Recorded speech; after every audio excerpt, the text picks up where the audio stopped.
tell you what I'm gonna do. You know we have the Bangkok merger coming up, right? Listen to me. Got this.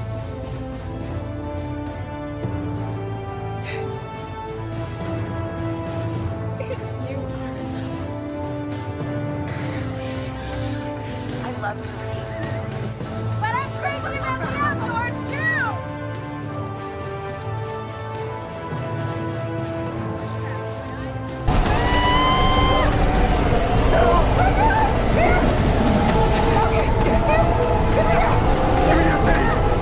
Give me your seat! Help me! Help me!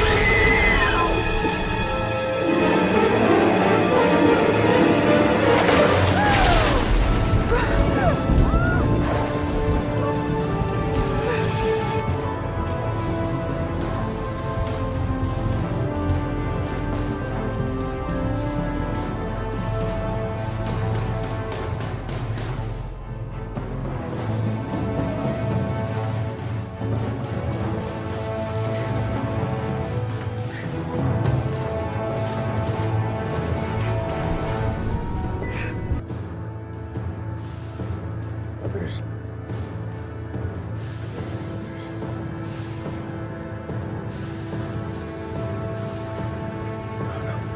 Strength back. Just a little nibble. Just a baby bite.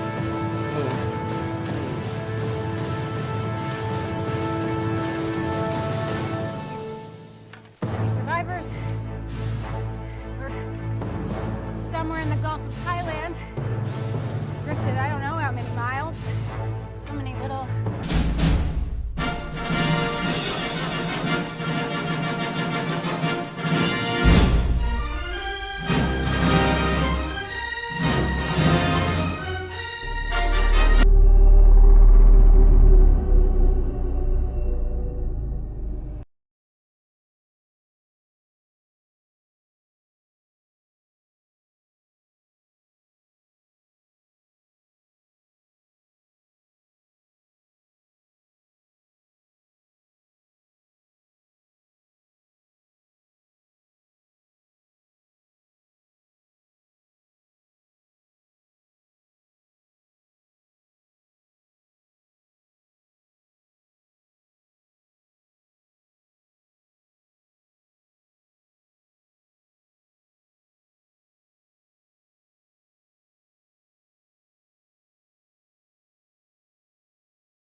Welcome back to the Cine Flux. And if this is your first time here, then you have chosen a very good moment to arrive. Today we are going somewhere specific. We are going to a deserted island.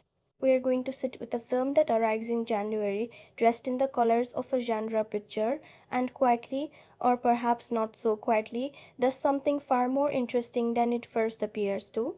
We are going to talk about power, about what happens to people when the structures that define them collapse entirely. And we are going to talk about a filmmaker who, after 17 years away from the genre that made him, came back not to revisit the past, but to remind us why he was irreplaceable in the first place. This is a film about survival, But here is what I want you to hold on to from the very first moment.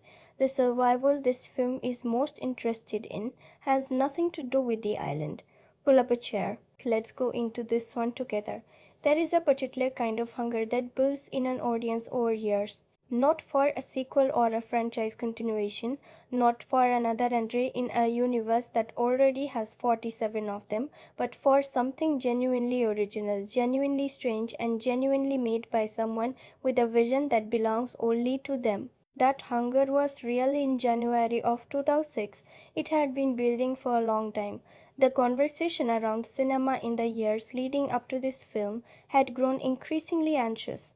Theatrical releases were fighting for oxygen in a streaming ecosystem that had changed not just the way people watched films, but what they expected from them. The idea of a mid budget, R rated original genre film getting a wide theatrical release, not based on existing IP, not a sequel, not a remake, had come to feel almost countercultural. Studios had retreated so thoroughly into the familiar that when something genuinely new appeared on the horizon, it carried the weight of a kind of cultural statement just by existing. Sam Raimi announcing a return to horror was not simply an event for his devoted following, though for them it was profound. It was also a signal to a wider conversation about what cinema could still attempt when a filmmaker with genuine authority pushed back against the gravity of safety. Raimi had famously insisted on a theatrical release for this film when the studio reportedly wanted to send it directly to streaming. That decision, according to interviews conducted around the film's release, was not commercially driven, it was philosophical. Raimi, by all accounts, believed in the communal experience of genre cinema. He believed that a horror film lives differently in a room full of strangers than it does on a laptop screen at midnight, and the box office would ultimately vindicate him.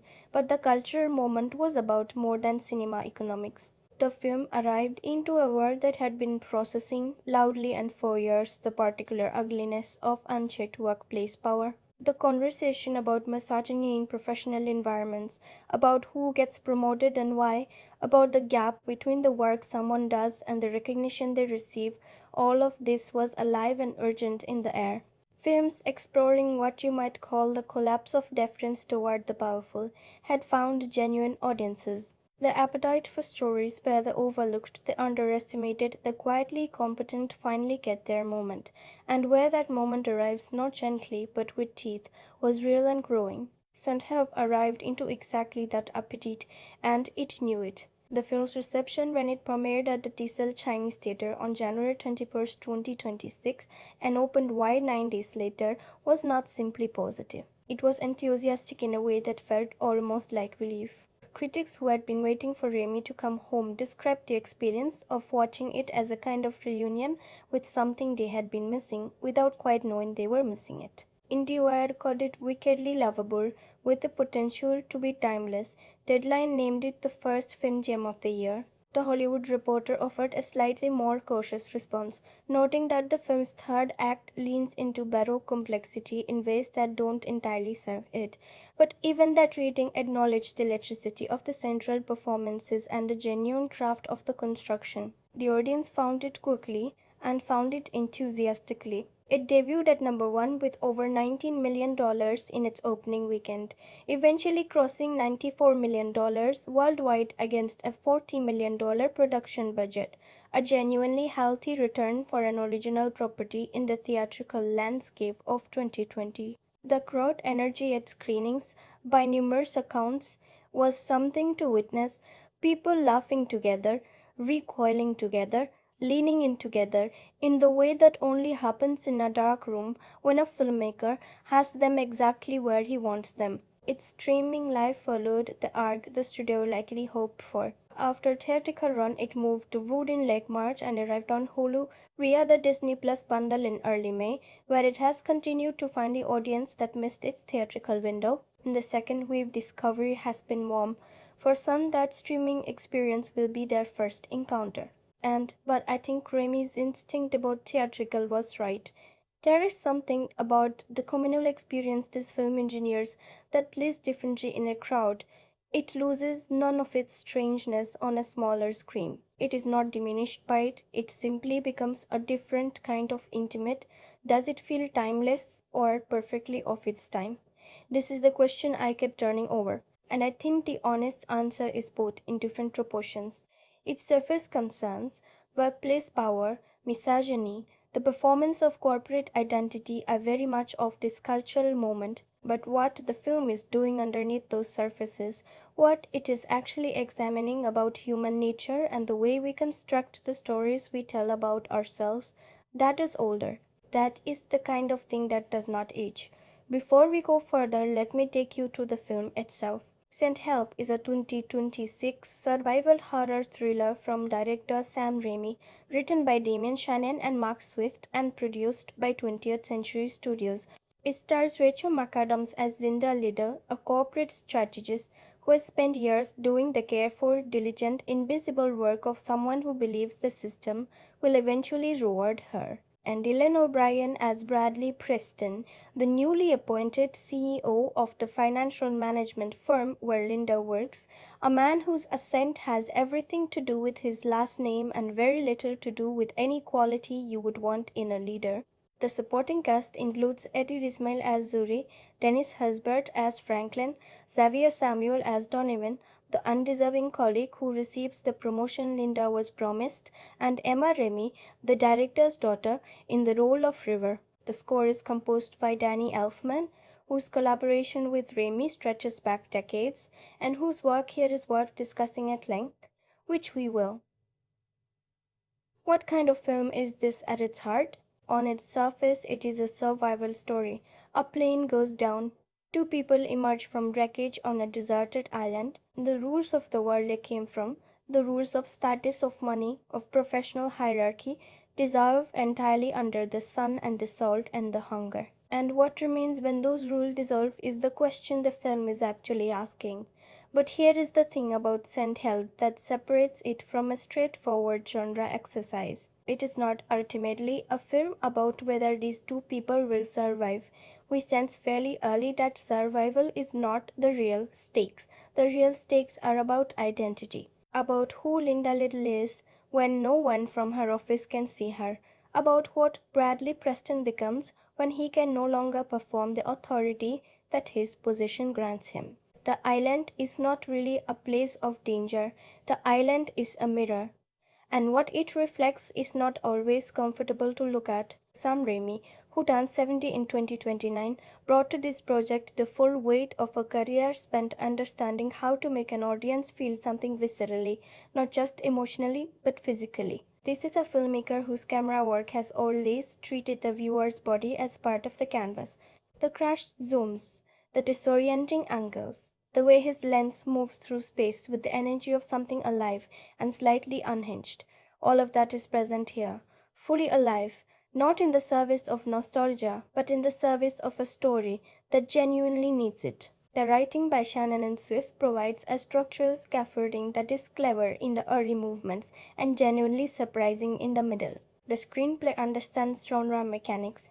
It knows how to build tension, how to plant a detail that will return, how to use audience expectation as a tool to be subverted. Whether it fully earns every move it makes in the final act is something we will examine honestly in due course. This is a film that wants to be felt as well as watched. A film that believes genre entertainment and genuine emotional intelligence are not in conflict. A film about the stories we tell about ourselves when no one is watching, whether it fully achieves everything it reaches for. That is the conversation we are here to have. There is a specific kind of feeling that arrives in the first minutes of a film when a director is in complete command. It is not excitement exactly, and it is not comfort. It is something more precise than either of those things. It is the feeling of recognizing that the person behind the camera knows something you do not yet know, and that they are going to take their time telling you. It is the feeling of being in capable hands and knowing that those hands are not going to be gentle. That is the feeling Send Help produces from its very first frame. When I first sat with this film, I came in carrying the weight of a particular expectation. I knew the premise. Workplace setting, plane crash, deserted island, two people who cannot stand each other forced to survive together. I had processed the concept and fired it neatly into a genre drawer. Survival thriller with dark comedy notes. Raimi returning to his roots. I was prepared to be entertained, prepared to admire the craft, and perhaps quietly prepared to keep some emotional distance. I had seen enough films in this neighborhood to think I knew how the furniture was arranged.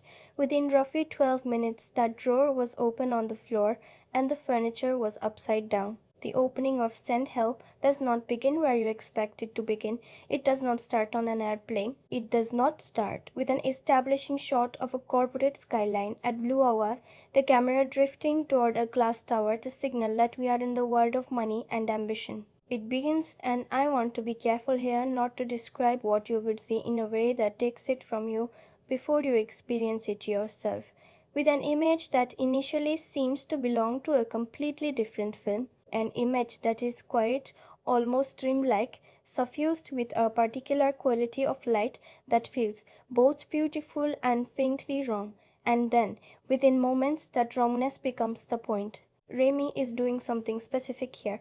He is establishing from the very first seconds a glamour that will govern the entire film, the glamour of surfaces that conceal depths, of beauty that contains danger, of stillness that is about to become chaos. He's not easing you in.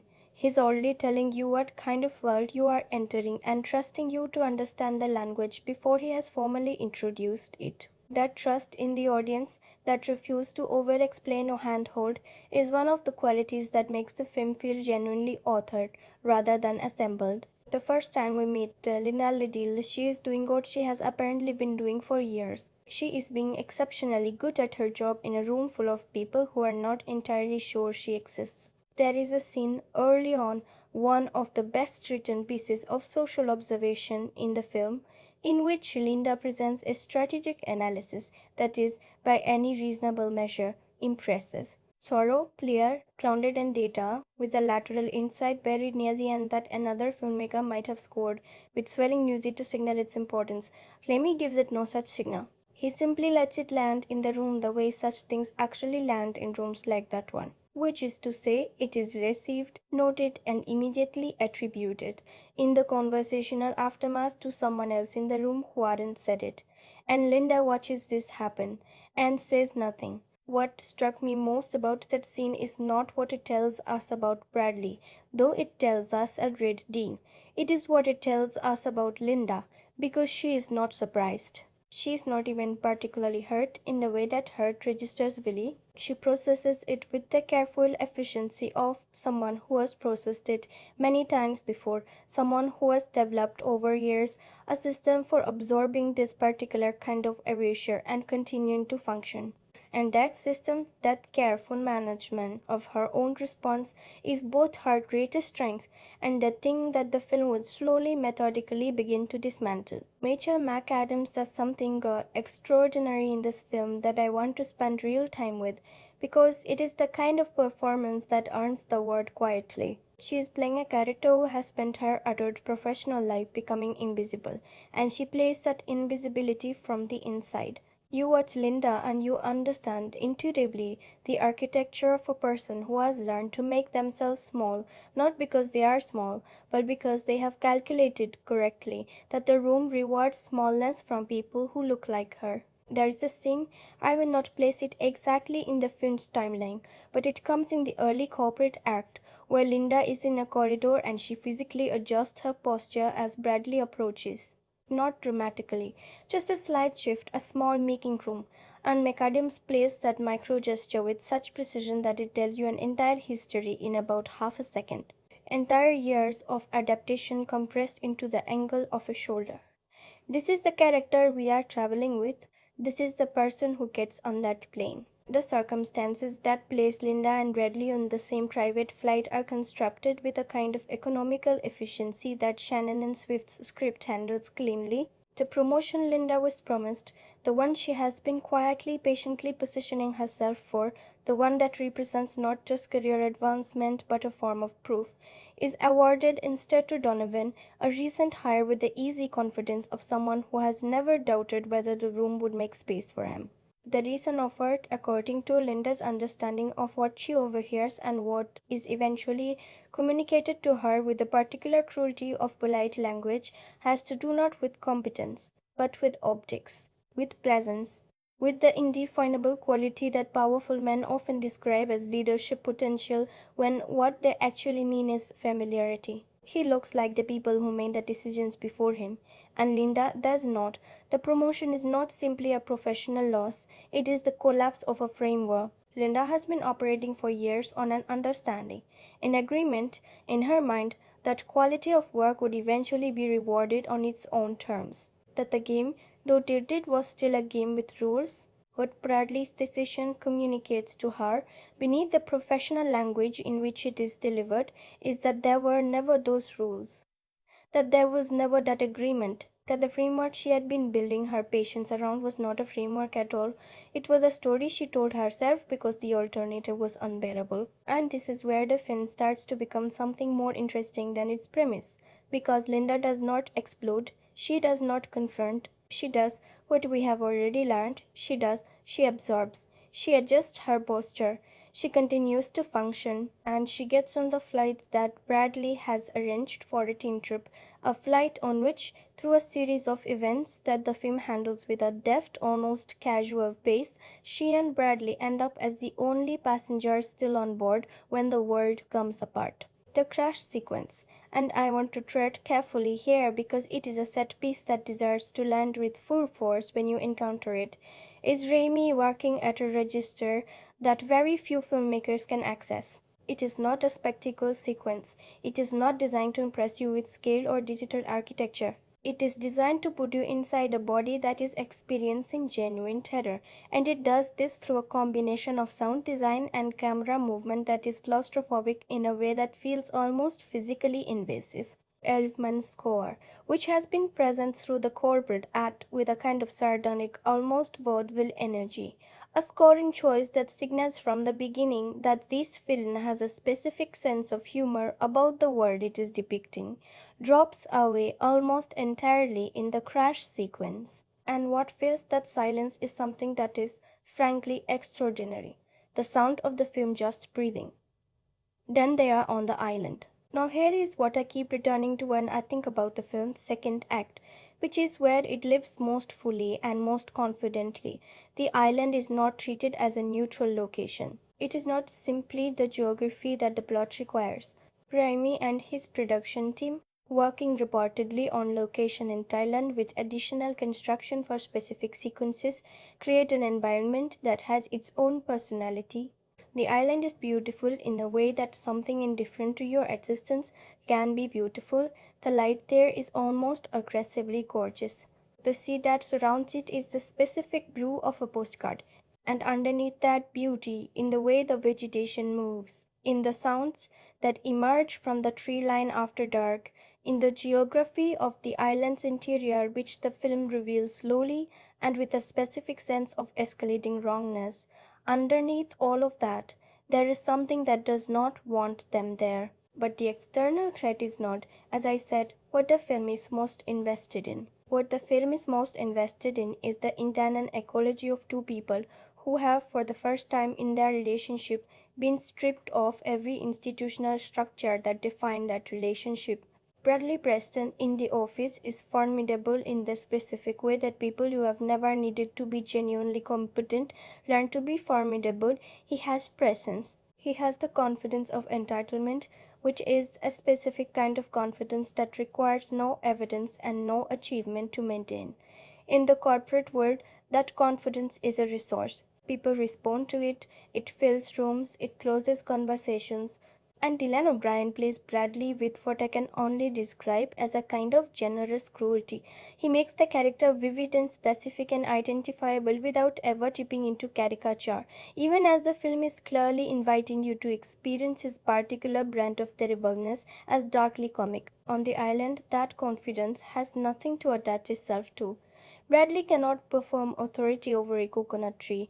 He cannot close a conversation with a fishing net. The skills that defined him in the world they came from, the ease with which he occupied space, the fluency of his self-promotion, the way he had learned to move through professional environments as though they were designed specifically for his comfort, none of this translates. And O'Brien plays Bradley's dawning awareness of this not as a dramatic revelation, but as something slower and more uncomfortable than that. He plays it as a man who keeps reaching for tools that are no longer in his belt, and whose bewilderment at their absence slowly curdled into something that looks, at first, like anger, but is actually closer to fear. Linda, on the other hand, turns out to know things.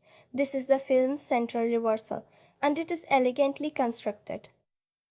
Linda, we learn incrementally, is a survival enthusiast, not in a performative or hobbyist way, not in the way that people in certain professional environments take up endurance sports as a form of identity construction, but in the quiet, practical, genuinely committed way of someone who found in outdoor skills a form of competence that the office could never take from her. She can orient by the sun. She can build shelter with a specific knowledge of how to manage heat and air flow. She can identify what is edible and what will harm you. She can manage a wound. She can read weather. Think about what that means. For the first time in their entire acquaintance, Linda Liddle is the person in the room who knows what to do. And the room happens to be 300 square miles of uninhabited island with no infrastructure and no audience and no performance of hierarchy that has any bearing on whether either of them wakes up tomorrow. The film watches this reversal with genuine pleasure, and that pleasure is not mean-spirited. This is important, and it distinguishes the film from lesser versions of the same premise. Send Help is not interested in humiliating Brady for the audience's satisfaction. It is interested in what happens to a person when the identity they have built their entire understanding of themselves around simply stops working. It is interested in the specific vulnerability of someone who has never had to develop genuine competence because they were never required to, and what that person looks like when competence becomes the only currency that matters. There is a sequence in the film's second act, a quiet sequence, unhurried, almost gentle in its pacing, which makes it somehow more devastating than any of the film's louder moments, in which Bradley attempts to contribute to their survival and fails. Not catastrophically, not in a way that makes you laugh at him, though there are laughs nearby in the script that provide a kind of tonal breathing room. He fails in the way that a person fails at something they have never practiced, with an earnestness that the film respects, even as it refuses to pretend the failure isn't real, and Linda watches him. And in that watching, McAdams gives us something that is neither triumph nor contempt. It is something more complicated. It is the expression of a person who is beginning to understand that the enemy she has been managing in her head for years is, in the real world and without his armor, considerably more human and considerably more lost than she had imagined. This complication is what elevates the film, because it would have been easy and commercially predictable to write this as a simple inversion. Powerful man becomes helpless, overlooked woman takes control. Justice is served. That film would have been satisfying in a shallow way. It would have given audiences the catharsis they arrived for without asking them to think about what they actually feel after that catharsis fades. Send Help does not settle for that.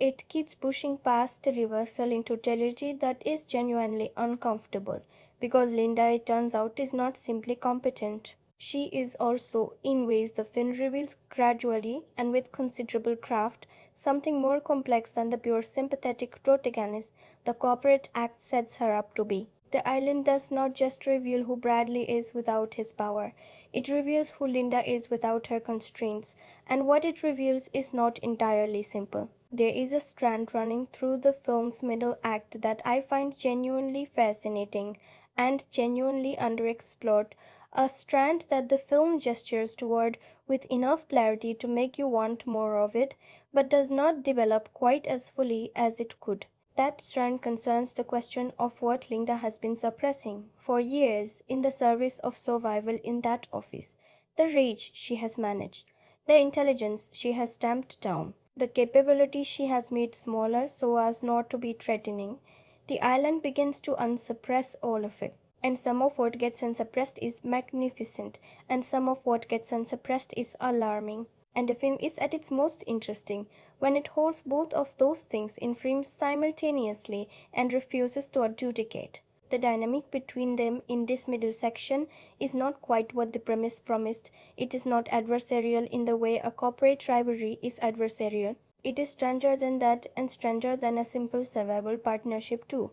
There are stretches where they function together with a kind of uncomfortable intimacy, where the shared project of staying alive creates a proximity that neither of them asked for and that neither of them knows what to do with. Raimi stages these stretches with a tonal delicacy that surprised me.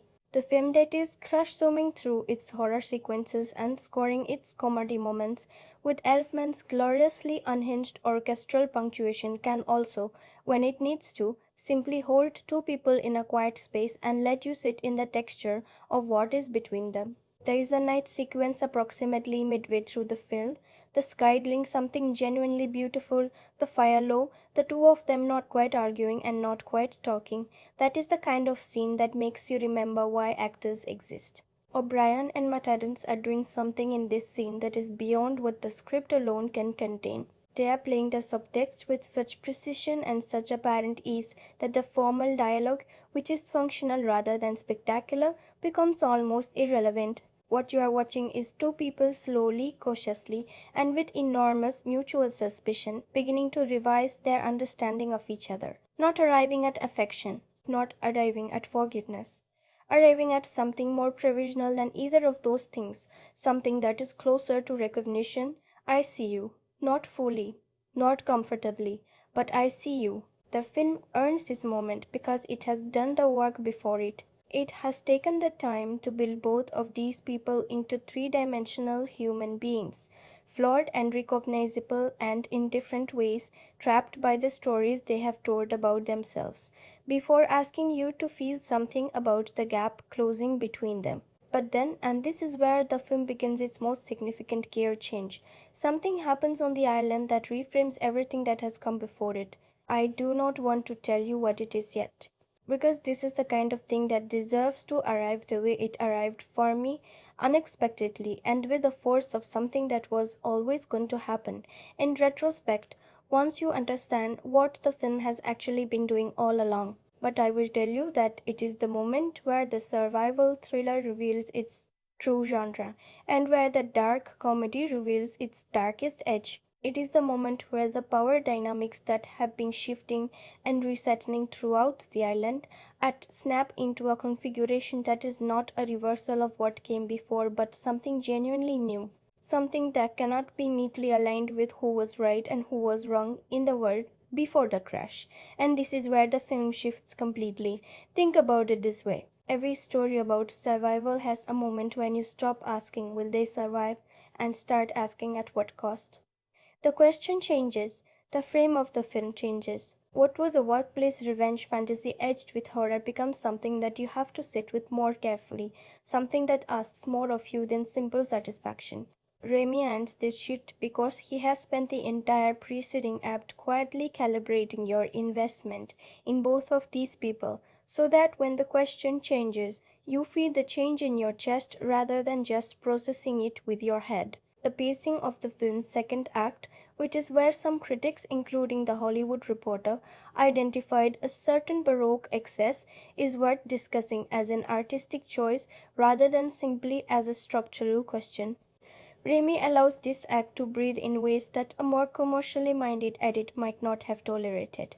There are sequences that seem in isolation to be holding time, to be sitting with the island, with the texture of days passing, with the unglamorous slow burn of survival as a daily practice rather than a dramatic event. Some viewers will find this indulgent.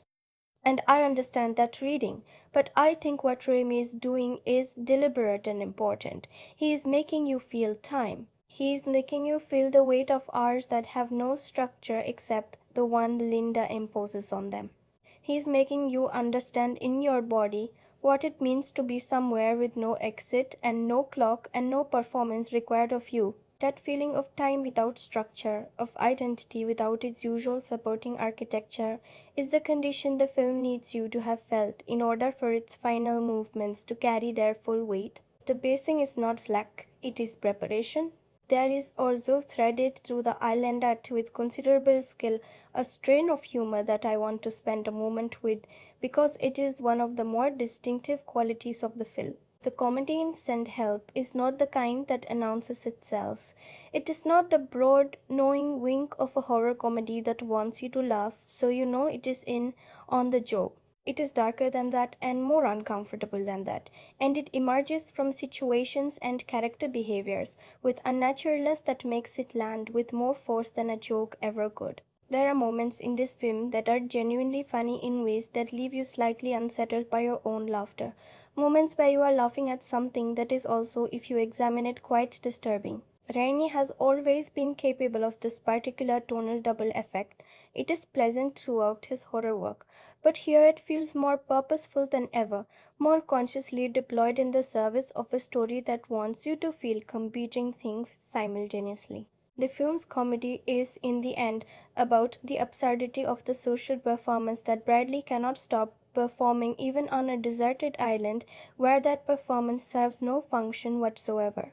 It is about the specific comedy of entitlement encountering a world that is completely indifferent to it, and it is about Linda's response to that encounter, which is not simply satisfaction, though there is satisfaction in it, but something more layered and ultimately more interesting. What Linda discovers on the island, what the film is quietly building toward through all of this, is a version of herself that the office never let her be, capable in a context that cannot diminish that capability, decisive in an environment that requires decisiveness and rewards it with continued life.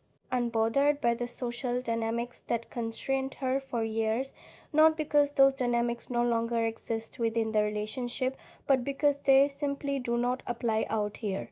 And in that discovery, there is something that the film renders with genuine emotional intelligence, not just liberation, but a kind of grief for all the years that version of herself spent making room for other people's smaller versions of her. That grief is quiet. It surfaces in McAdams's performance in the spaces between scenes rather than in any explicit dramatic moment. It is the look on Linda's face at the end of a day when she has done something genuinely extraordinary, built something, found something, managed something, and there is no one there to see it. And then she realizes that there is actually someone there to see it. And she looks at Bradley. And Bradley looks back at her with an expression that contains, for perhaps the first time in their acquaintance, something approaching actual regard, and neither of them knows what to do with that. The island act of this film is doing something that cinema rarely manages. It is making you feel the slow, reluctant, deeply inconvenient process by which one human being is forced to genuinely see another. Not the performance of seeing, not the transactional acknowledgement of another person's existence, but actual seeing with all of the complication and discomfort that real recognition carries. The relationship between Linda and Bradley by the time the film reaches its critical pivot is not what it was. It is not healed. It is not resolved. It is not any of the things that narrative convention about stranded survivors reaching an emotional understanding would lead you to expect. It is something rawer than understanding and more honest than resolution. It is two people who have been stripped of everything that allowed them to keep each other at a comfortable interpretive distance and who are now living with the specific difficulty of what remains. And here is where the film shifts completely. Every film that eventually finds its audience carries within it a long, invisible history, the years of false starts and rerouted intentions and quiet stubbornness that preceded the version of the story you actually saw. Most of that history never surfaces. It lives in production offices and contract negotiations and conversations that happen over coffee in rooms you will never enter. but occasionally, when you know where to look, that history becomes legible in the finished work.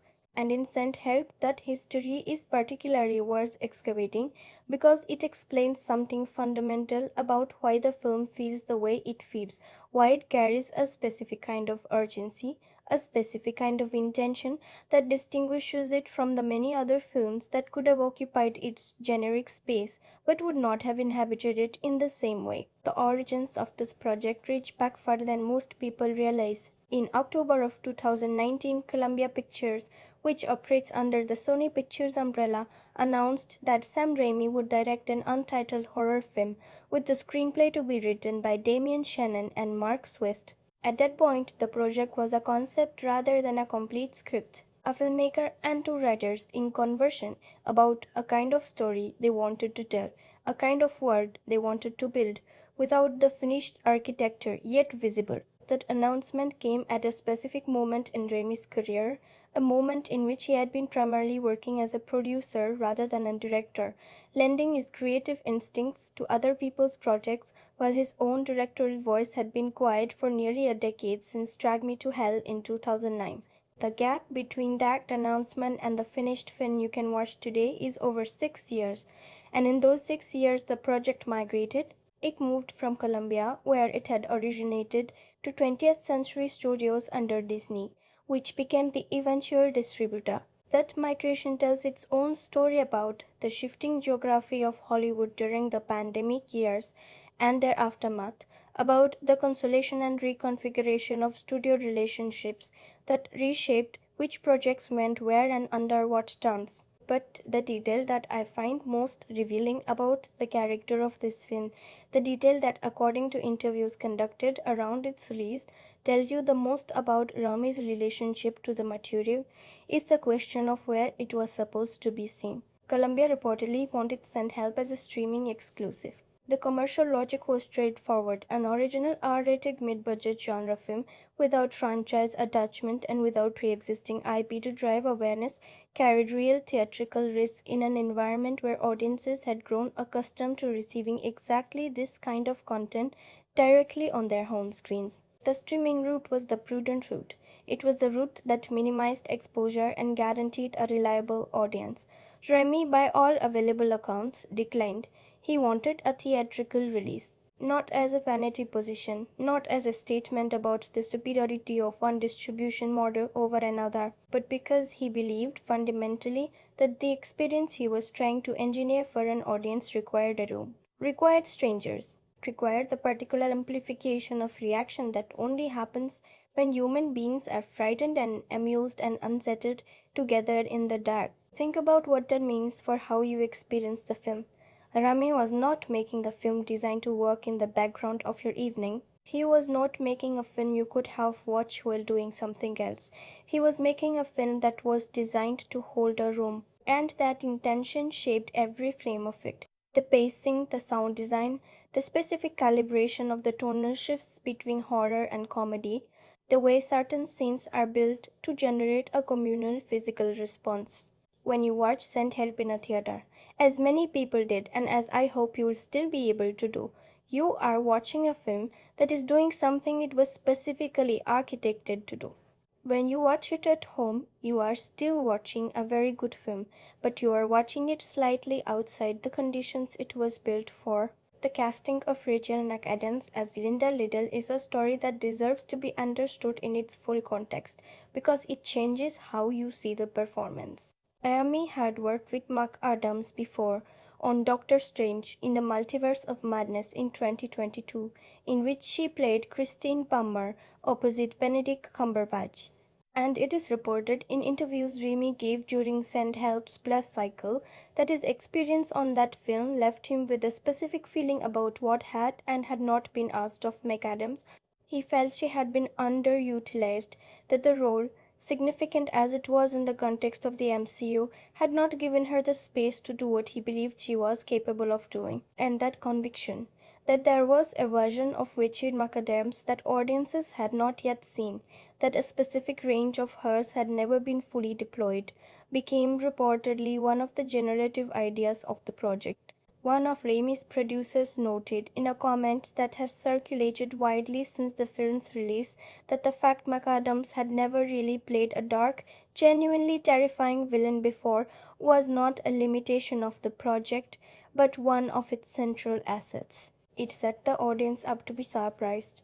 And this is a production decision that has profound consequences for the viewing experience because it means that the film is actively using McAdams' established persona, her warmth, her accessibility, the specific quality of likability she has carried through her career in films that range from romantic comedies to superhero natures as a narrative instrument. The audience comes into St. Help with certain expectations about what a Rachel McAdams protagonist is, and the film carefully, deliberately, and with considerable craft exploits those expectations. Now sit with that for a moment because it is one of the more sophisticated pieces of casting strategy in recent genre filmmaking. The film is not just casting an actor who is good for the role. It is casting an actor whose entire prior filmography becomes a kind of dramatic irony that only functions if the audience has seen enough of her work to have those expectations to be subverted. McAdams' Three is part of the script. Dylan O'Brien entered negotiations for the role of Bradley Preston in early 2025, completing the central pairing that the film needed to function at any level. O'Brien's work in projects like the Maze Runner series had established him primarily in the register of the capable, sympathetic young hero, the person you root for, the person the camera loves in the mode of earnest determination. The casting of O'Brien as Bradley is, in its own way, as strategically disruptive as the casting of McAdams as Linda. You arrive at this film with an intuition, formed by prior encounters with O'Brien's work, that you are supposed to be on his side. And then the film, within roughly the first 10 minutes, introduces you to who Bradley actually is, and that intuition becomes something you have to actively revise and then sit with the experience of having revised. O'Brien understood this by all accounts and committed to the discomfort of it.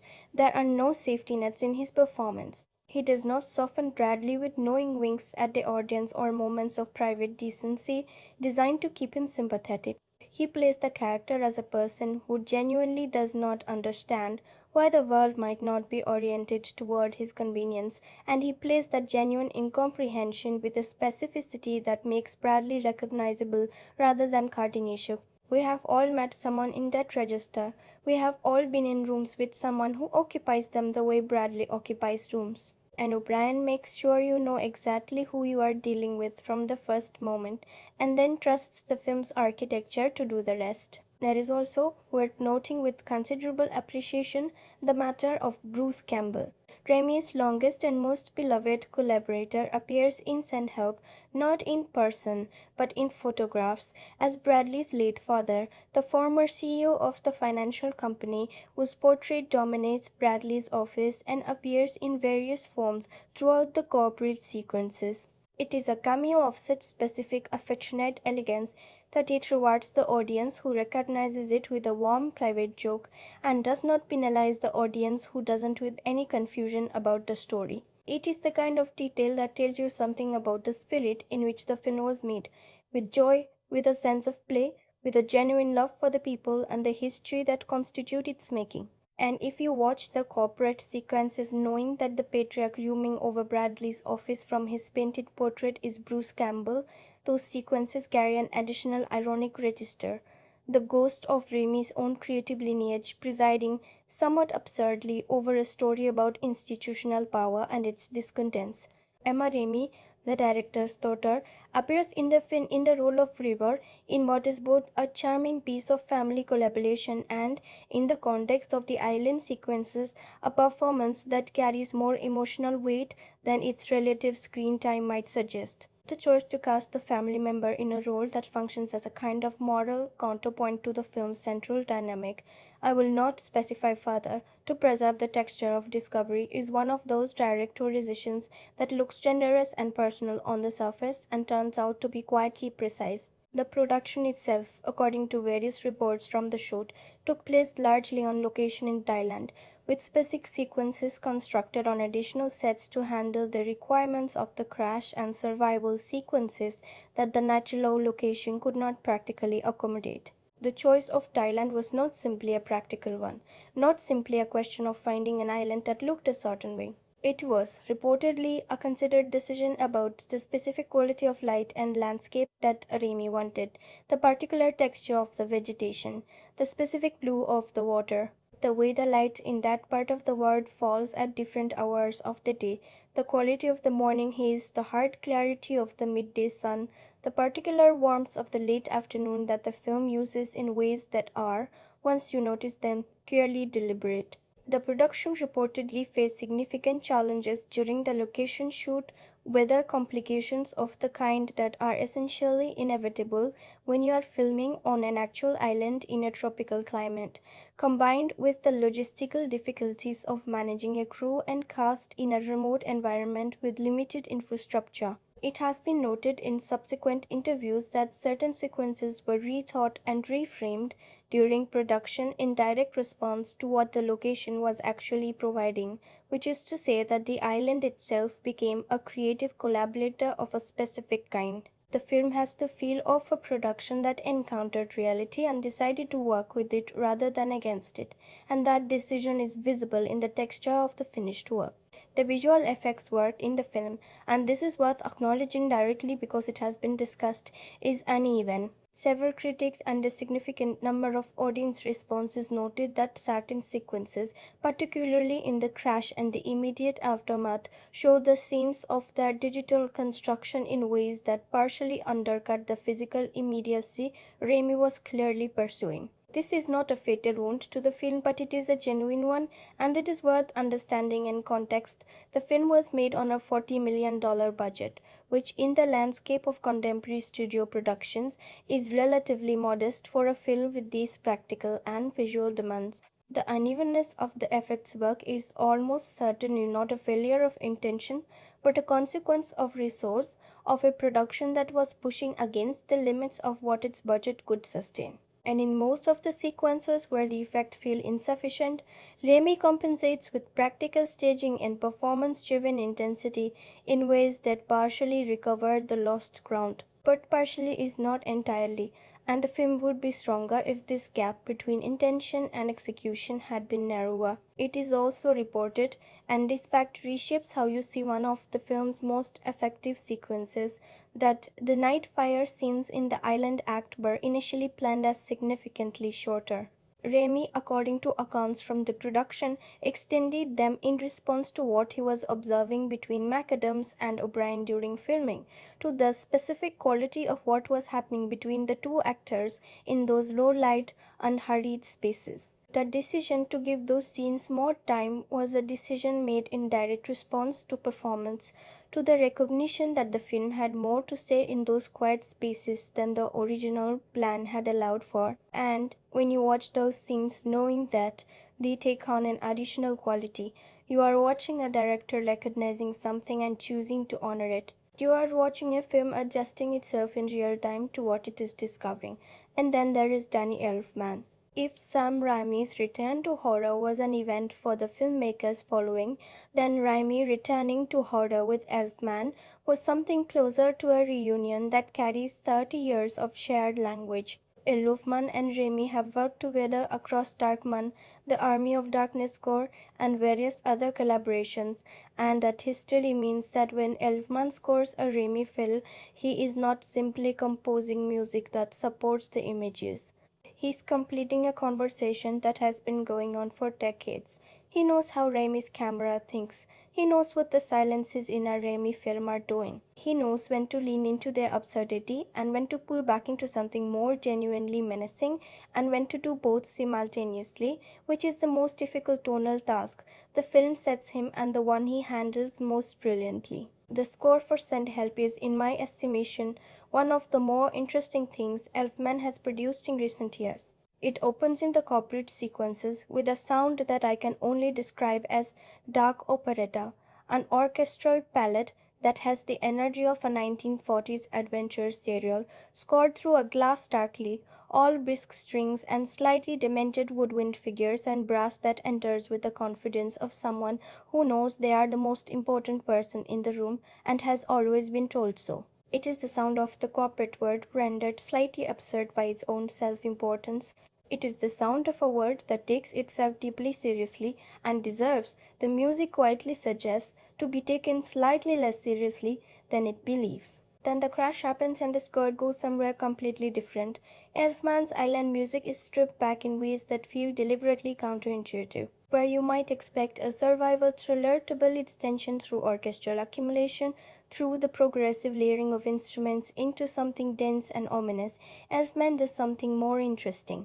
He creates space. He uses silence as a formal element rather than simply as the absence of sound. The island sequences, particularly in the early days, are scored with a kind of deliberate sparseness, individual instruments separated by breathing room, with the natural sound of the environment allowed to exist in the same register as the composed music rather than being suppressed by it. The effect is of a world that has been emptied of its usual sonic furniture. The world that had a soundtrack that had the constant low-level orchestration of urban professional life has been replaced by something that exists at a different frequency, quieter in some registers, louder in others. The score's most extraordinary sequence, and I want to dwell on this because it represents the score functioning at something close to its maximum capacity, comes at a specific moment in the film's middle act when the power dynamic between Linda and Bradley undergoes its most significant and irreversible shift. Elfman scores this moment with a piece of music that begins in the register of the comic and transforms, over approximately 90 seconds, into something that is genuinely unsettling without ever abandoning its ironic distance. The tonal shift mirrors what the film itself is doing, holding two incompatible emotional registers simultaneously and refusing to resolve them into one. A comedy and horror existing in the same breaths. That is Elfman and Raimi in their natural habitat. The sound design, separate from the score but in conversation with it throughout, is the work of a team that understood the film's tonal requirements at the deepest level. The island sounds are real in a way that the studio constructed environments of the corporate act are not. And this distinction is not accidental. The corporate sequences are acoustically controlled. Voices bounce off glass. There is an ambient hum of HVAC systems and elevator mechanisms and the low-level electronic sustain of a modern office building. Everything is regulated, everything is managed. The island, by contrast, is alive with sound that is not managed, sound that has no interest in your comfort, that does not adjust its volume or its register in response to what you need at any given moment. Insects that do not care whether you are trying to have a conversation. Winds that move through vegetation with a sound that is occasionally beautiful and occasionally alarming and is always indifferent to the difference. This acoustic contrast managed environment versus unmanaged environment is doing the same work that the visual contrast does and the same work that the character dynamics do. It is establishing through your ears as much as your eyes what it means to move from a world structured around human hierarchy into a world that does not acknowledge that hierarchy's existence. Now let us talk about the craft of the screenplay, because Shannon and Swift have produced a piece of writing that deserves more detailed attention than it has generally received in the broader conversation about the film. The critical tendency has been to discuss Sandheld primarily through the lens of Raimi's direction and the two central performances, which is understandable. Both of those things are vivid and immediately available in a way that structural writing craft is not.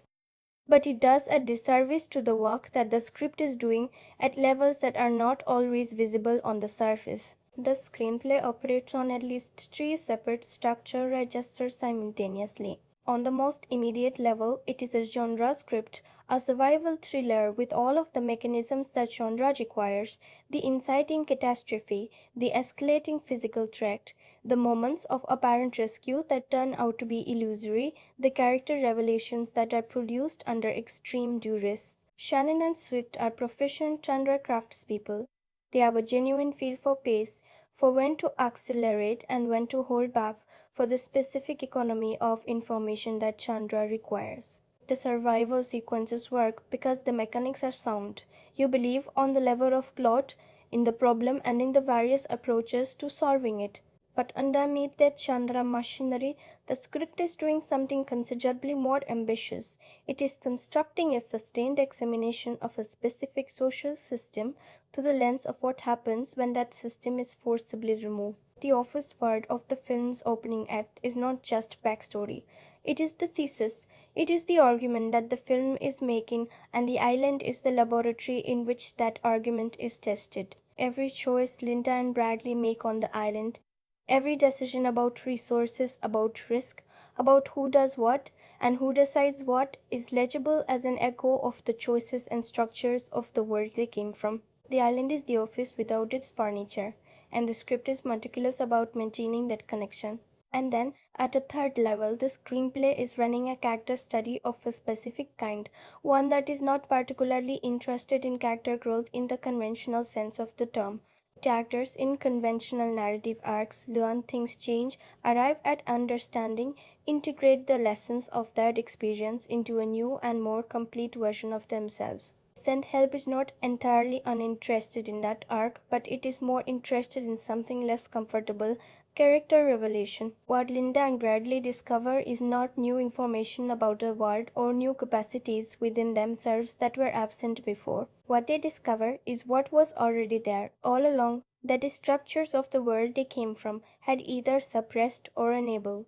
The island does not change them, it shows them. This distinction between growth and revelation is what gives the screenplay its particular moral texture. A film about character growth is ultimately optimistic about human nature. People learn, change, improve. A film about character revelation is more ambivalent. People are who they are, and under sufficient pressure that becomes visible, whether they wanted to or not. Send Help lives in that ambivalence, and it is to the screenplay's credit that it does not resolve that ambivalence into a cleaner moral position than the material honestly supports. The dialogue in its best moments achieves something that very good genre writing occasionally manages and ordinarily never does. It sounds like the genre while meaning something more than the genre typically tries to mean. Bradley's corporate language, the specific register of managerial self-justification, the particular syntax of authority that has never been questioned, is rendered with uncomfortable accuracy. There are exchanges early in the film that are genuinely and specifically funny in the way that recognizable social observation is funny, the laugh of recognition rather than the laugh of distance. And then, on the island, when that language loses its social purchase, when Bradley reaches for the vocabulary of management and finds that the island is not listening, the comedy in those moments is etched with something that is not exactly sad but is adjacent to sad. The comedy of a person whose only tool is the hammer discovering that the problem before them is not an inn. The visual language of Sandhell is the language of a director who has spent decades developing a specific cinematic grammar and has reached a point in his career where that grammar is so fully internalized that deploying it seems effortless, which is, of course, the most deceptive kind of mastery. Raimi's camera in this film is alive in the way that cameras in films directed by technicians are not alive. It has a personality, it makes choices. It moves with intention rather than simply covering the scene. The most immediately recognizable element of Raimi's visual style, the crash zoom, that sudden kinetic plunge into a face or an object that creates an almost physical shock in the viewer, is used throughout the film with a strategic precision that rewards attention. Raimi does not use it arbitrarily. He uses it at specific moments of psychological or physical shock, when the film needs the viewer to experience a sudden intrusion of reality, when something that has been building quietly arrives with force. And because he has the discipline to use it sparingly, each deployment carries its full weight. The technique is associated in the cultural memory with Evil Dead and its descendants, with a specific register of horror that is simultaneously terrifying and exhilarating. In Send Help, Raimi takes that association and uses it as a kind of tonal shorthand. Every time the crash zoom appears, it signals not just the visual event it is attached to, but the register the film is entering. You know, without being told that you are in Raimi territory now.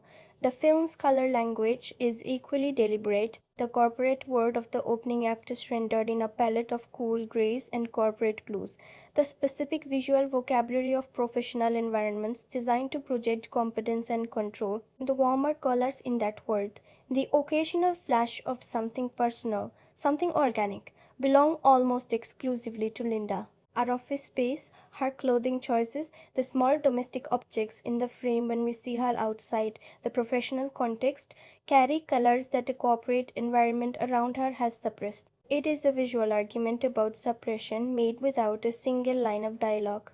The island world inverts this completely. Everything is warm, the gold of the sand, the green of the vegetation, the particular reds and oranges of the firelight that dominates the night sequences. But warm in the visual grammar Raimi establishes does not mean safe. The warmth is the warmth of a world without regulation, a world that is alive and that does not care whether that aliveness serves your interests. And as the island sequences progress and the psychological dynamics between Linda and Bradley deepen and complicate, the warm palette begins to carry an increasing edge of unease, the beauty of the place becoming increasingly legible as indifference, as the backdrop to something that is not simple and is not resolved. The framing of Linda throughout the film is worth a specific discussion because it changes systematically across the three acts in a way that functions as a visual narrative parallel to the character arc.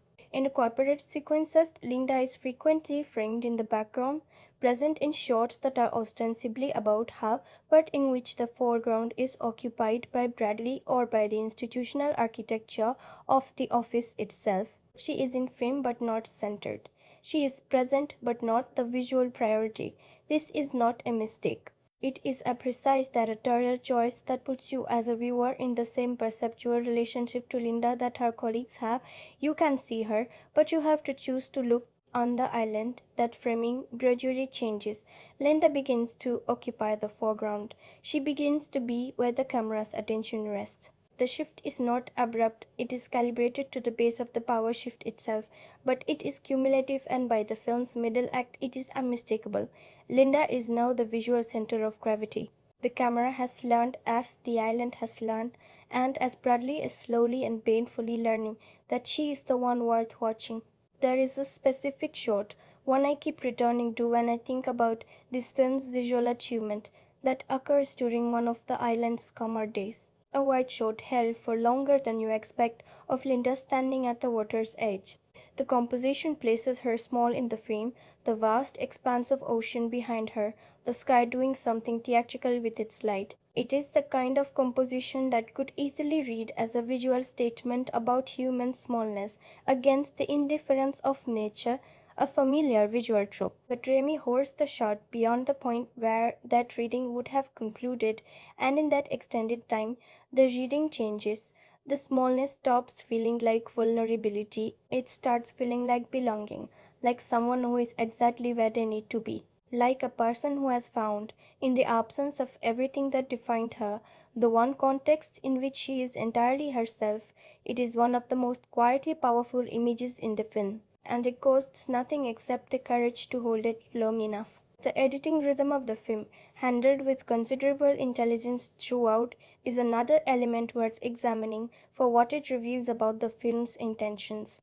The corporate sequences are cut with an efficiency that mirrors the world they depict, precise, purposeful, nothing left in the frame longer than it needs to be. Time in the corporate world is managed, it does not waste. The island sequences, by contrast, are cut with a different logic, one that allows duration to exist, that permits shots to breathe, that understands that the experience of time expanding is itself information that the film needs to communicate. The editing is not slow because the film is slow.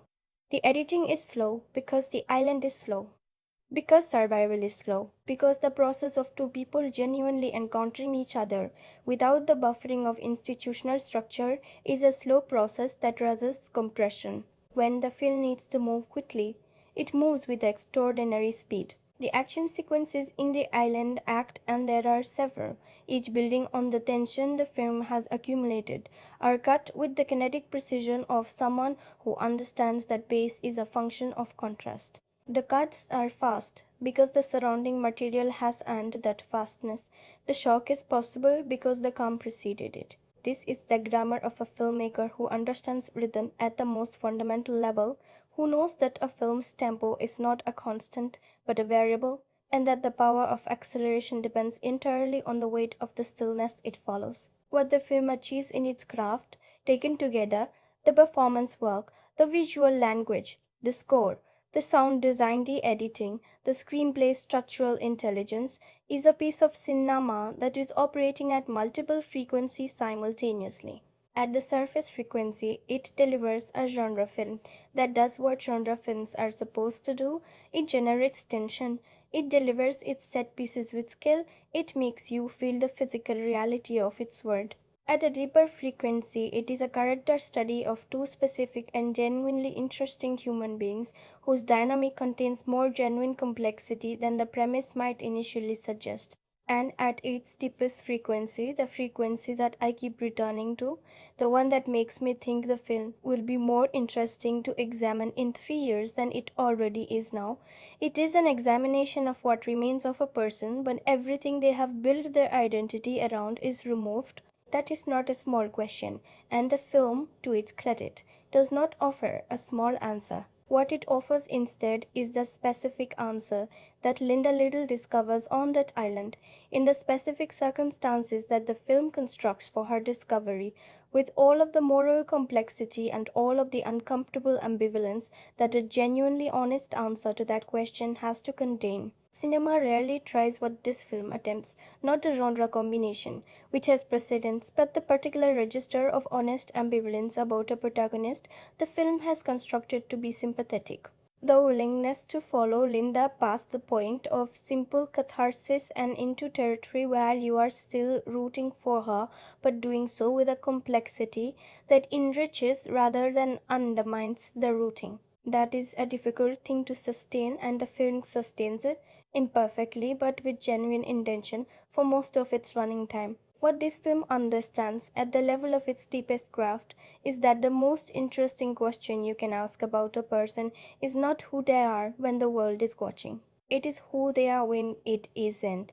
And the most interesting answer is always more complicated than you hope. There is a particular kind of critical honesty that a film essay owes to its subject and to you, not the honesty of the hostile reviewer who arrives looking for weakness as a demonstration of their own discernment, and not the honesty of the enthusiast who has loved a filmmaker long enough that affection starts to function as a kind of filter, softening the edges of what is genuinely not working. The honesty I mean is something more difficult than either of those positions. It is the honesty of someone who has engaged with the film seriously enough to understand what it was reaching for, and who can therefore speak clearly about the gap between that reach and what the hand actually found. Sandhelp is a film I admire. It is a film I respect at the level of craft and at the level of intention. It is a film that does things that other films in its genre space would not attempt, and that attempts them with the authority of a filmmaker who has earned the right to try. All of that is true. And alongside all of that, there are specific places in this film where something goes wrong, not catastrophically, not in ways that undo the whole, but in ways that matter, that cost the film something it was in the process of earning, and that deserve to be examined with the same care we have given to everything else. The first and most significant of these is the film's third act, which is where the critical hesitation in the Hollywood Reporter's review was located, and where, on reflection, I think the hesitation was earned. Sandhelp's final 30 or so minutes introduce a structural complexity, a layering of plot mechanics, and revealed information that the film has not quite prepared you for. The corporate act was economical. The island act was patient and deliberately expansive but controlled in its revelations. The final act, by contrast, accelerates in a way that feels less like escalation and more like accumulation, like a film that has more plot than it has time to earn, and that is therefore moving through its revelations at a pace that prevents any individual revelation from landing with its full intended weight. There is a specific sequence in the Lead Island Act which I will not describe precisely because we are still in spoiler-free territory, where two significant pieces of information are delivered within minutes of each other. Each of them is individually the kind of revelation that warrants a scene to itself, that warrants the kind of breathing room the film has been generous with throughout the island sequences. But in the third act, both of them are compressed into a passage that moves quickly, as though the film suddenly became conscious of its runtime and decided to close the distance between where it was and where it needed to be. The result is that neither revelation has the impact it deserves. You process them intellectually before you have had time to feel them. And a film that has been throughout its entire body invested in making you feel things before you understand them suddenly shifts into the opposite mode at the moment when feeling matters most. This is not an insignificant problem. The emotional payoff of the third act depends on two things: the weight of what has been revealed, and your readiness to carry that weight when the film's final movements begin.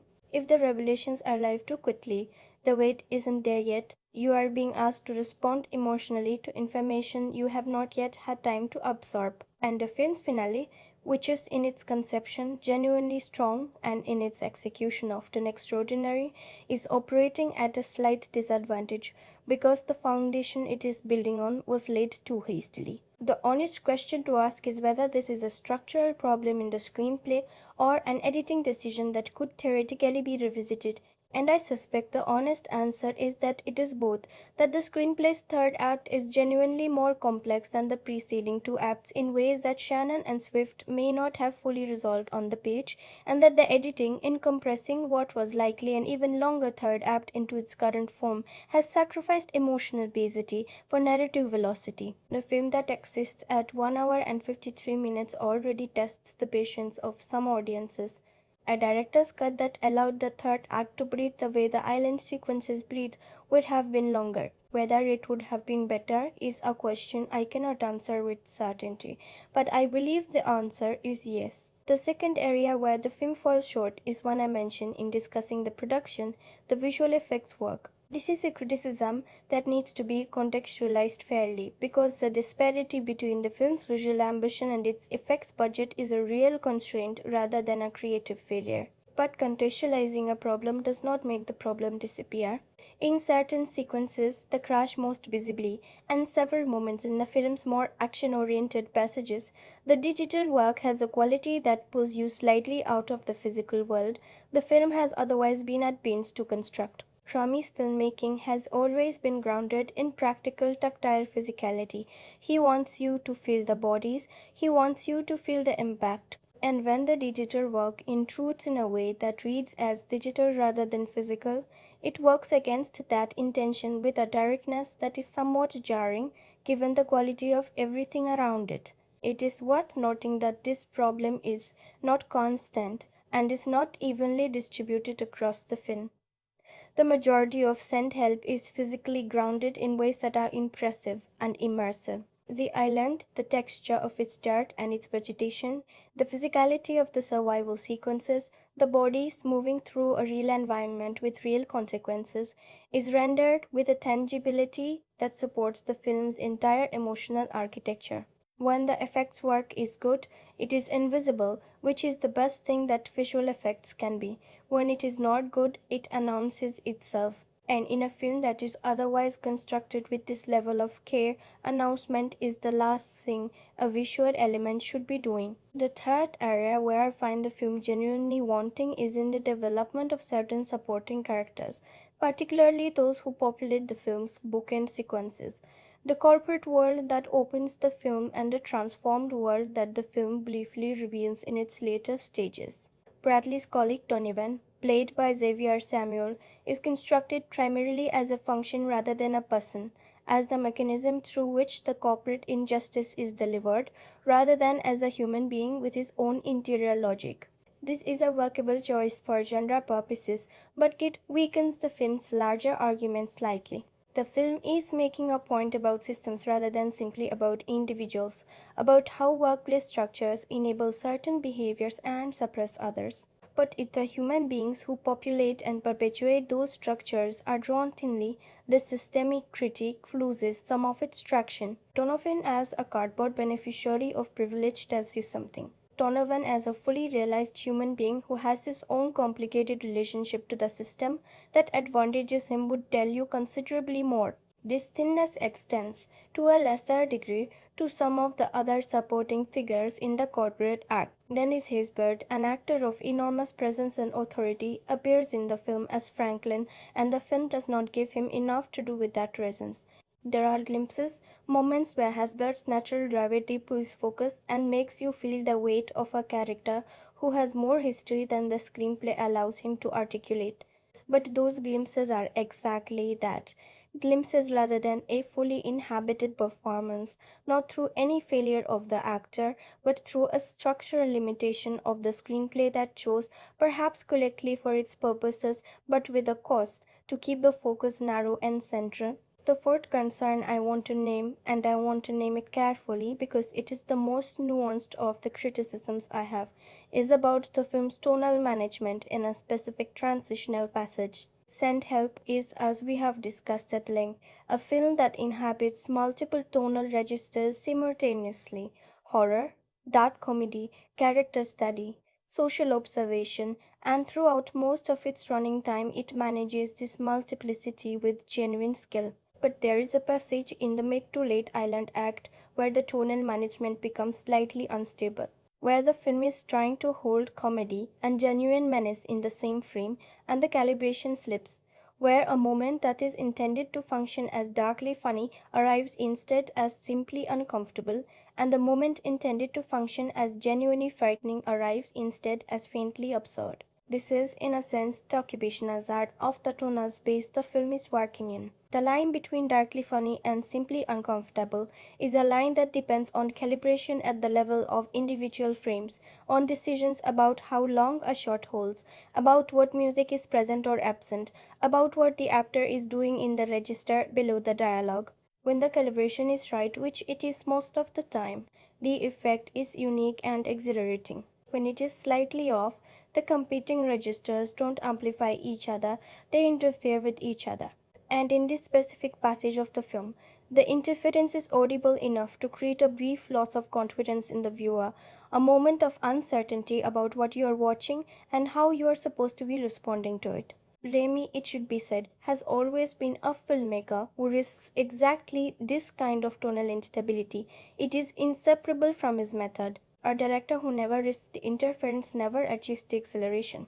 The ratio of successful calibration to moments of instability in Send Help is high, considerably higher than in many films that attempt far less. But the moments of instability exist, and a complete account of the film has to include them. What I want to make clear, what I think is important to hold on to as we move away from the film's limitations, is that none of these criticisms constitute a case against Send Help. They constitute a case for taking the film seriously enough to engage with it honestly. The flaws I have described are the flaws of film that is attempting things that less ambitious films never risk. The structure of complexity of the third act is the complexity of a film that actually has something complicated to say.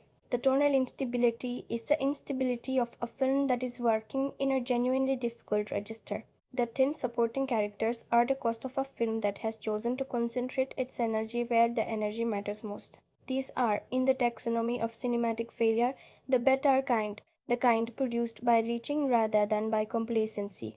And yet they are real. Our naming them clearly is a form of respect for the film, for you, and for the conversation we are having about what cinema can and cannot do.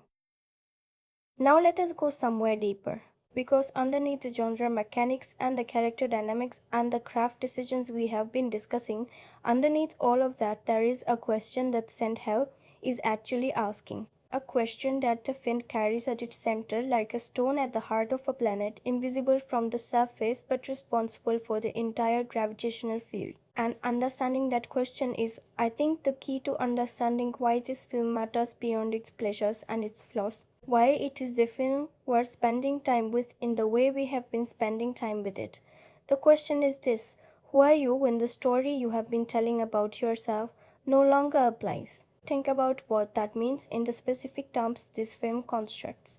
Linda Liddle has been telling a story about herself for years. the story of the patient, competent professional who believes in the system enough to endure its injustices because she believes the system will eventually correct them. The story of someone who has translated her own excellence into a specific kind of hoping that visibility will eventually arrive, that the promotion will eventually come, that the work she does will eventually be acknowledged on its own terms. That story requires certain things to be true about the world. It requires the world to be, at some fundamental level, fair, or at least moving toward fairness. It requires the people with power over her outcomes to be operating, even if imperfectly, within a shared framework of merit. Bradley's decision about the promotion does not just deny Linda an advancement, it denies the story. It tells her in the most unambiguous professional language available that the world she had been building her patience around does not exist, that the framework was a fiction she had authored alone, that there was never going to be a moment of recognition, because recognition was never the metric by which decisions were being made. And then the plane goes down, and Linda is on an island, and she has nothing left, no story, no framework, no professional context in which to rebuild the story or revise it or replace it with something more functional. Just the island and the survival imperative, and a man who, stripped of everything that gave his authority its social purchase, is more helpless than she has ever been in any context she can remember. Here is what this film understands about that situation that other films in the same narrative neighborhood tend to miss. The collapse of a forced story is not simply liberating, it is also devastating. Even a story that was built on a forced premise served a function. It provided a structure within which to operate. It gave shape to patience and meaning to endurance. When it collapses, what you are left with is not simply freedom from an illusion. You are left with the years you spent in that illusion and the things you might have done or been or demanded during those years that you did not do or be or demand because the story required a different response. Linda's anger, which the film tracks with considerable precision, and which McAdams communicates with the subtlety of someone who knows that the most frightening anger is the kind that has been managed for a very long time, is not simply anger at Bradley. It is anger at the years, at the adjustments, at the made small posture in the corridor, at every moment of competence that was absorbed and attributed elsewhere, at the self she had been willing to compress in the service of a story that turned out to be a lie. The island gives that anger a context in which it cannot be managed in the usual way, because the usual management tools are gone. The professional calculation, the awareness that expressing anger in a workplace context has consequences that expressing competence does not, has no purchase on an island where there is no workplace, no HR department, no performance review cycle. The anger, deprived of its normal channels, has to go somewhere. And where it goes is the most interesting question the film asks. What this film is ultimately about, what it is really saying, beneath the genre pleasures and the class comedy and the physical ordeal of survival, is the relationship between suppression and identity. The idea that the self is shaped not only by what it expresses but by what it has learned not to express.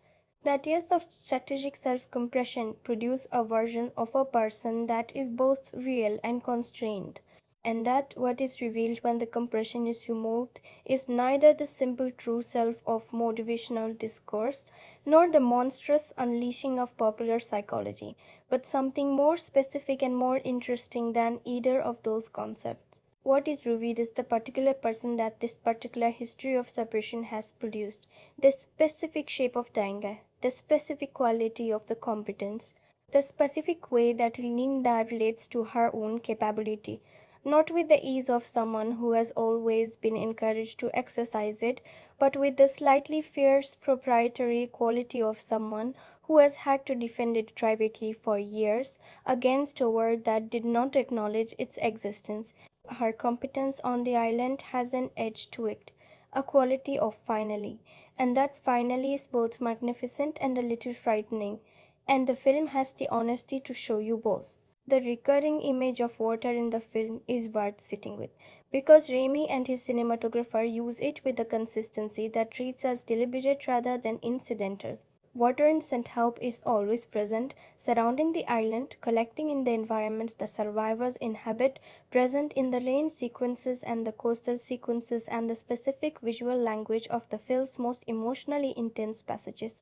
And water, in the visual grammar this film constructs, is doing double work. On the surface level, it is the marker of survival, the fundamental resource that determines whether you live or die, the thing Linda knows how to find and manage, and Bradley does not. But at a deeper level, water is the film's symbol for what cannot be controlled or contained, what surrounds you, what you cannot build a wall against or manage into compliance. What is both life giving and potentially deadly and entirely indifferent to the distinction. Linda is, in a very specific sense, water in this film. She has been contained for years, directed, channeled, kept within the banks that the corporate environment defined for her. The island removes the banks, and what spreads out is not a flood, not the catastrophic overflow, over-contained thing finally released, but something more complex than that, something that finds its own level, something that moves according to its own logic rather than the logic of the channels it was kept in. Bradley's relationship to water is revealing in a different way. He cannot read it. He does not understand its patterns or its dangers or the specific language of its movement. The ocean that surrounds them reads to him as either an obstacle or an abstraction, something to be managed by someone else, something that does not engage directly with the categories he has for understanding his environment. His inability to read water is, in the film's symbolic vocabulary, his inability to read the word as it actually is, rather than the word as his position within it has led him to believe it is. There is a motif in the film that I want to draw your attention to, which operates below the level of explicit symbol, but which I find quietly extraordinary in its consistency: the recurring presence of things that have been discarded and repurposed. The debris from the crash that becomes the raw material of survival. The objects that were designed for one context and now serve entirely different functions. The things that have lost their original purpose and, in losing it, have become available to be something else. This motif runs through the entire island act, in the production design, in the specific objects the characters work with, in the environments they construct, and it is unmistakably the material expression of the film's central theme. The decommissioned object repressed is Linda Liddle, the person the corporate world had filed away and sidelined, available now to be exactly what the present situation requires, repurposed by circumstance into something that the original context could not have imagined. Think about what that means in terms of the film's attitude toward the institution Linda came from. The workplace is not in this film's moral geography simply a villain.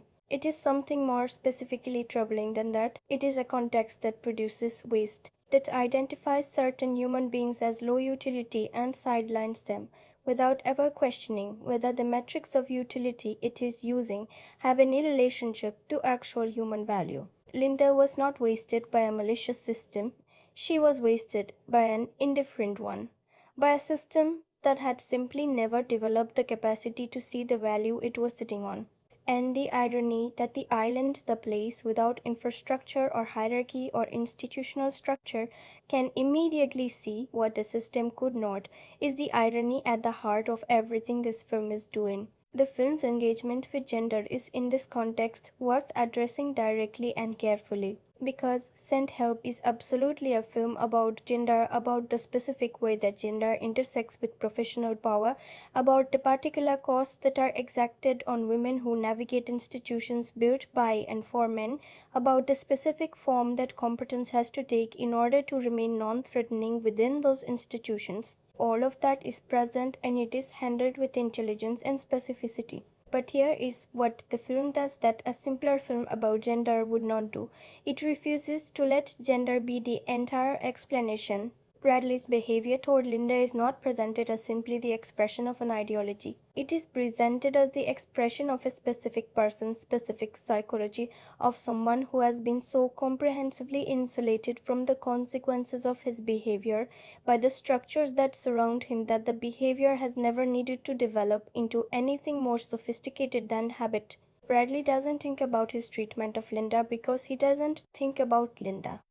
Not in any sustained way. She is part of the furniture of his professional environment, furniture he depends on but does not examine. And this particular form of not seeing, the film argues, is its own kind of damage, more insidious in some ways than active malice because it requires no effort and produces no guilt. On the island, Bradley is eventually forced to see Linda, to actually look at her with the attention that surveillance demands of you, without the cognitive shorthand that institutional familiarity provides. And what he sees, what O'Brien's performance in the film's latter stages communicates with a kind of vulnerable honesty, is not entirely what he expected to see, not a simpler version of her, not a confirmation of the assessment he arrived with. Something more complicated, something that requires him to revise, not just intellectually but experientially, the understanding he had operated with for years. Whether that revision constitutes growth in any meaningful sense, whether what Bradley experiences on the island changes who he is rather than just what he knows, is a question the film is careful not to answer too cleanly. And this carefulness is, I think, one of its genuine moral achievements. It would be comfortable and satisfying to end with Bradley transformed. It would complete the narrative arc in the way that narrative arcs are supposed to complete.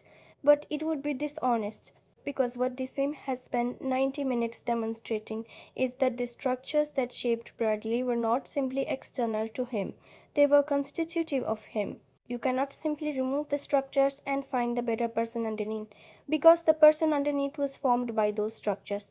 The revision is real. Whether it is sufficient is another question entirely. The post-island world that the film briefly shows us, the world in which Linda has been rescued and has reinvented herself, in which she has taken the story of her survival and turned it into a cultural phenomenon, in which she occupies a space of public visibility and professional authority that was unimaginable in the world before the crash, is where the film makes its most unexpected and its most interesting move. Because Linda's reinvention is not presented as uncomplicated triumph.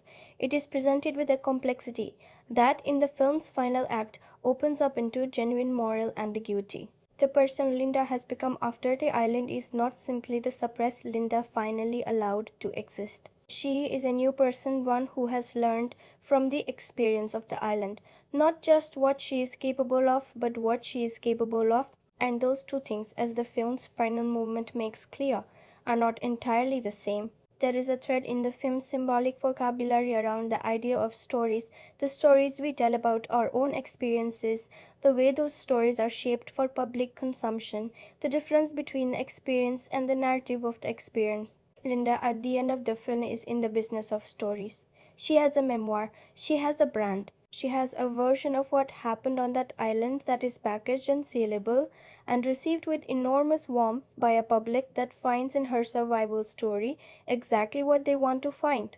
The narrative of the underdog vindicated, the overlooked woman who proved her worth when it mattered. That narrative is true.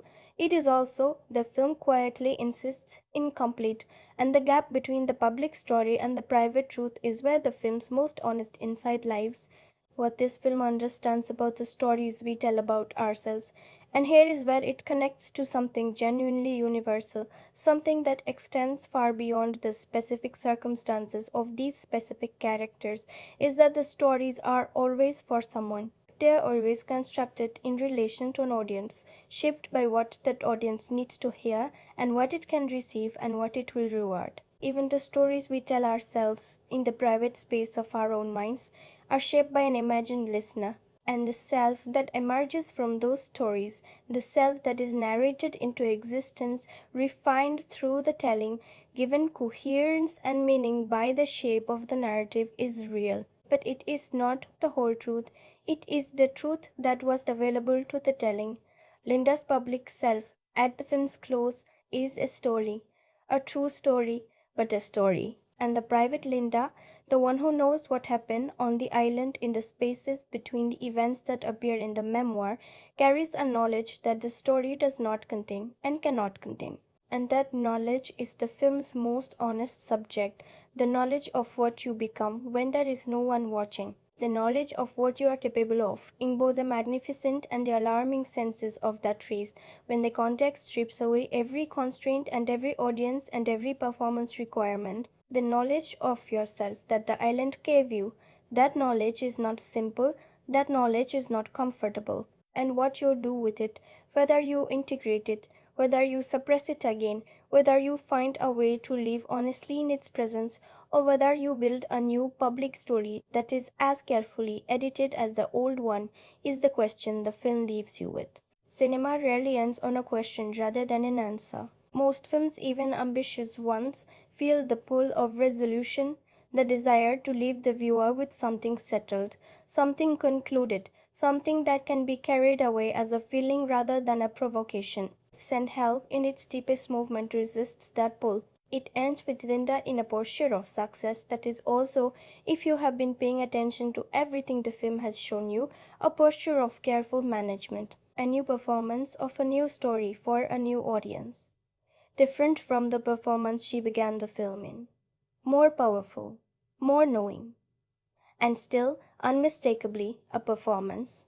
Whether that is a tragedy or a triumph depends entirely on what you believe about the relationship between the stories we tell and the people we actually are, and the film wisely declines to tell you what to believe. There is a recurring motif that I want to name before we move on, because it is the film's most quietly persistent piece of symbolic work and the one I find most resonant on reflection. Throughout the film, in the corporate sequences, in the island sequences, and in the brief glimpse of the post-island world, there are moments in which Linda is alone in a space and she does not perform, does not adjust her posture or moderate her expression or shape her reaction for anyone's reception.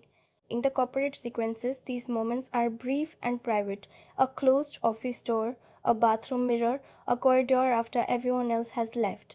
In the island sequences, these moments expand. They become scenes. The film gives them time. And in the post-island world, the film constructs a very specific version of one of these moments, Linda alone, before she enters the public space she now inhabits, that functions as the film's truest image of its protagonist.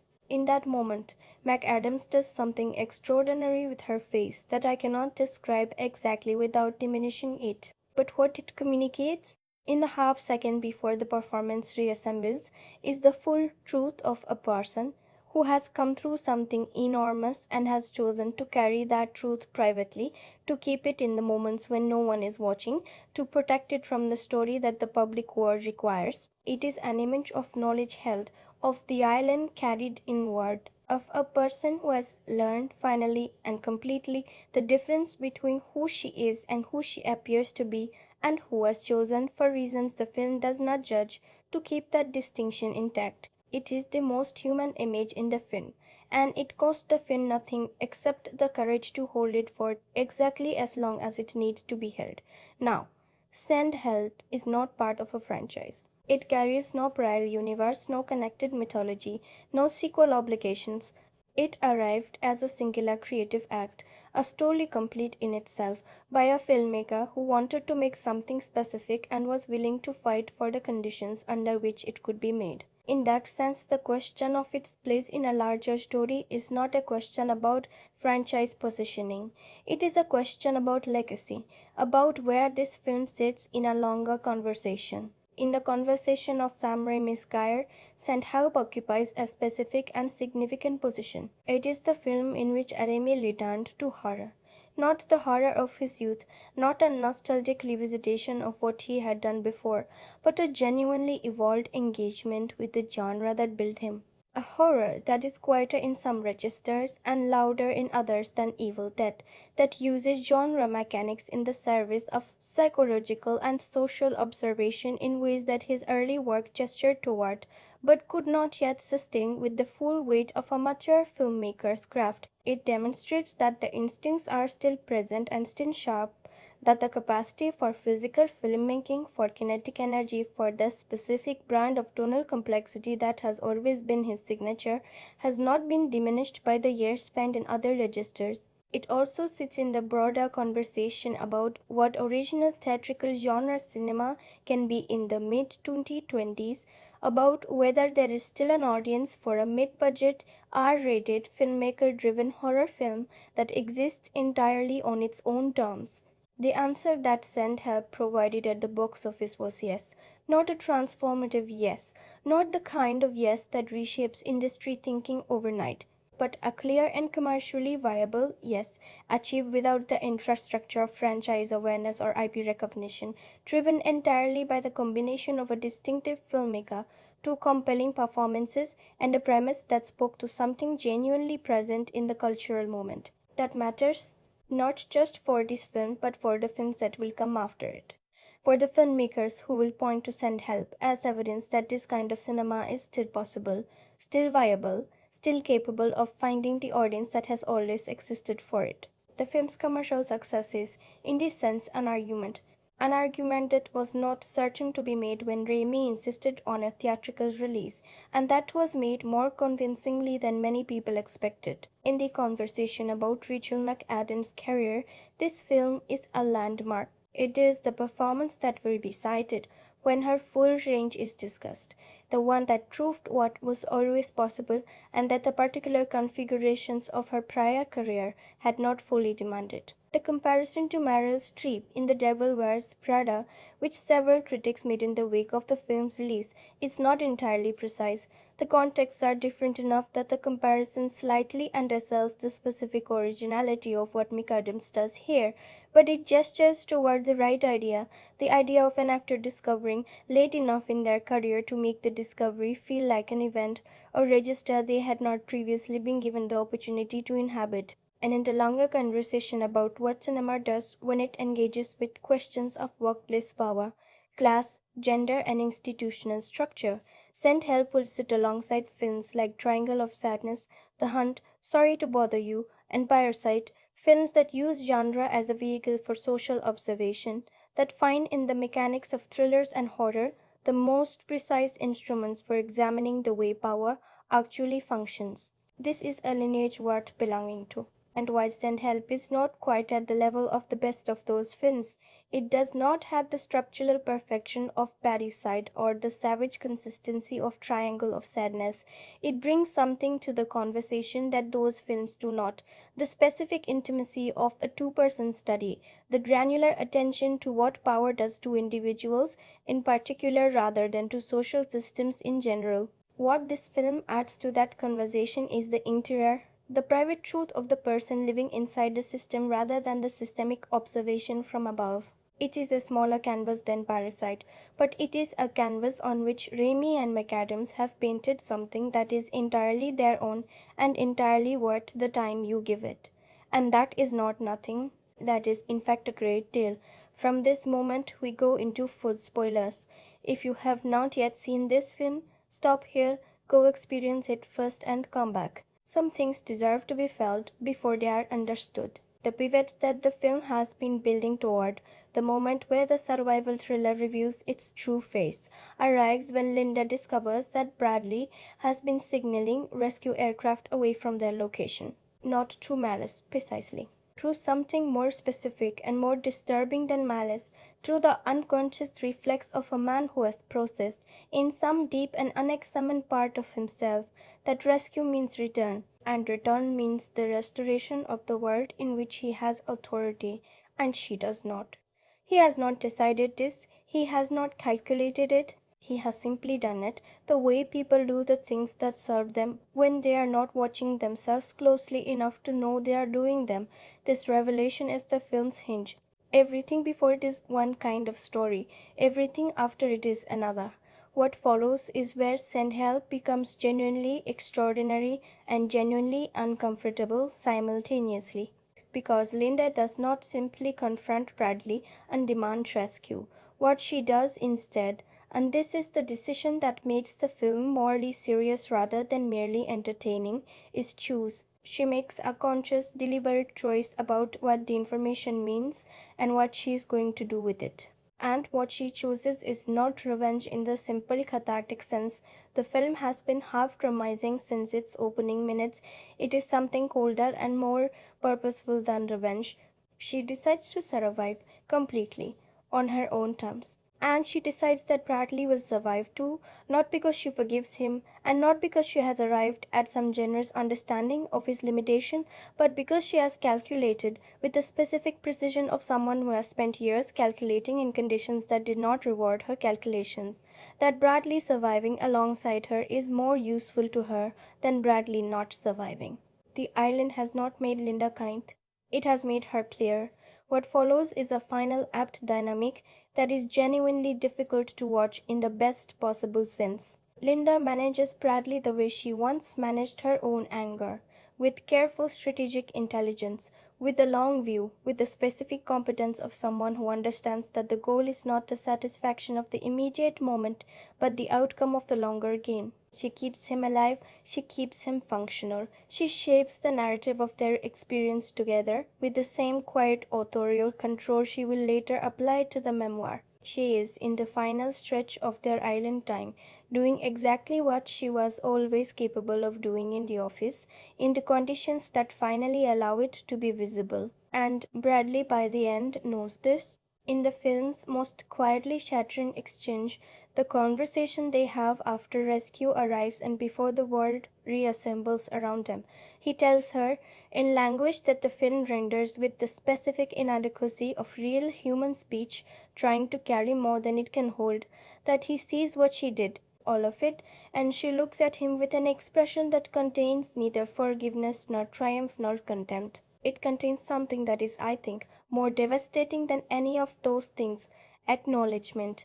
Yes, you see it. You see me. A decade too late, in a context that required the collapse of everything to produce the visibility, but yes, you see me now. The film cuts from that exchange to the post-island world, and the cut is where the film's final and most honest argument is made, because the word that Linda has spelled from the rubble of the crash, the memoir, the public persona, the celebrity, is constructed on a version of events that is true in its facts and carefully incomplete in its interiority. The survival story the public received is not false. It is edited. It is the version of Linda that the world can receive, that the world will reward, that the world has the capacity to understand. The private version, the version that includes the discovery about Bradley's signaling, and what she chose to do with that discovery, and the cold clarity of the choice, and the years of managed suppression that produced the kind of person capable of making that choice in that moment. That version is the Ireland she carries inside her, the one that does not appear in the memoir, the one that no help was coming for, because no one outside her own interior life even knows it needs help. The post-credit sequence, brief, almost throwaway in its apparent tone, shows Bradley at a professional event. Different context, different company, same posture, same room filling ease, same way of occupying space as though it was designed specifically for his comfort.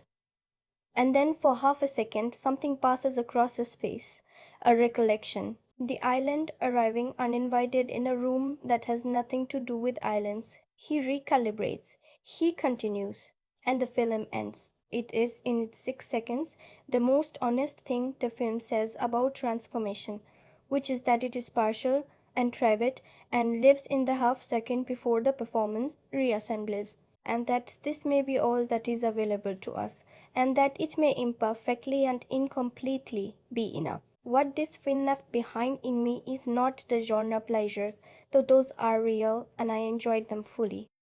It is that half second, that image of recognition arriving in a room that was not built for it, in a person who was not expecting it, at a moment when no one else could see it. The island arriving, the truth persisting. The single moment I have not been able to leave behind is the bathroom mirror sequence that immediately precedes Linda's first major public appearance in the post-island world. McAdams alone looks at her own face with an expression that contains everything the film has been building: the years, the island, the knowledge, the choice, the cold clarity, and underneath all of it, something that is not quite grief and not quite pride, but is the specific feeling of a person who has looked at themselves honestly and decided to continue. And then she assembles the face the world is going to see and walks out. Did this film change how I see something? Yes. It changed, or perhaps sharpened, how I see the relationship between institutional invisibility and private capability. How I understand the specific damage of being consistently underestimated by systems you have given your best years to.